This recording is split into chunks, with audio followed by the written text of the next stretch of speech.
Hybrid ബൊഗൈൻവില്ലയുടെ കമ്പുകൾ propagate ചെയ്താൽ പിടിക്കുമോ എന്ന് ചോദിക്കുന്ന ആളുകൾക്കുള്ള വീഡിയോ ആണ് കേട്ടോ. ഇതെല്ലാം ഹൈബ്രിഡ് കുത്തിവെച്ചിട്ട് കിളിപ്പിച്ച് എടുത്തതാണ് കേട്ടോ. അതൊക്കെ മഹാറാണിയുടെ പ്ലാന്റാണത്. അതിൻ്റെ ഇല ശ്രദ്ധിച്ചാൽ നിങ്ങൾക്ക് മനസ്സിലാവും. അപ്പം നമ്മൾ ചെയ്യേണ്ടതൊന്നുമില്ല. നമുക്കത് മുളച്ച് വരുമ്പോൾ നമുക്കത് മനസ്സിലാവണമെങ്കിൽ നമ്മൾ കുത്തി വെക്കുമ്പോൾ തന്നെ ഒന്ന് പേരെഴുതി വെച്ചിട്ട് കുത്തി വെക്കുക.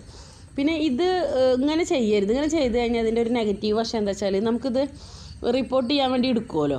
അപ്പോൾ നമുക്കിത് എടുക്കാൻ പ്രയാസമാണ്. എന്നിപ്പോൾ നിങ്ങൾ ചെയ്യുമ്പോൾ ഗ്ലാസ്സിൽ, ട്രാൻസ്പെറൻ്റ് ആയിട്ടുള്ള ഗ്ലാസ്സിൽ ഈ ചകിരിച്ചോറും വെർമി കമ്പോസ്റ്റും കൂടി മിക്സ് ചെയ്തിട്ട് ആ കമ്പുകൾ അതിൽ കുത്തി വെച്ച് കൊടുക്കുക. അത് കുത്തി വെക്കുമ്പോൾ കറ്റാർവാഴയുടെ ജെല്ലിൽ അതിൽ മുക്കിയിട്ട് കുത്തി വെച്ച് കൊടുക്കുക.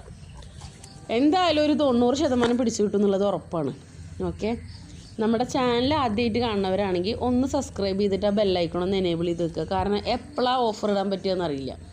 ഒന്നുമല്ല കുഞ്ഞ് സൈസ് പ്ലാന്റിൻ്റെ ആവും, അല്ലെങ്കിൽ മദർ സൈസ് പ്ലാന്റിൻ്റെ ആവും, അതല്ലെങ്കിൽ കമ്പുകളാവും. അപ്പോൾ നിങ്ങൾക്ക് നോട്ടിഫിക്കേഷനായിട്ട് വരണമെങ്കിൽ നിങ്ങളിത് ചെയ്താലേ പറ്റുള്ളൂ. സബ്സ്ക്രൈബ് ചെയ്യുക, അതിൻ്റെ അടുത്ത് തന്നെ ഒരു ബെല്ലൈക്കൺ ഉണ്ടാവും, അതൊന്ന് അടിച്ചു പൊട്ടിക്കുക. ഓക്കെ, അപ്പോൾ താങ്ക് യു. വീഡിയോസൊക്കെ ഒന്ന് കയറി കാണും കേട്ടോ.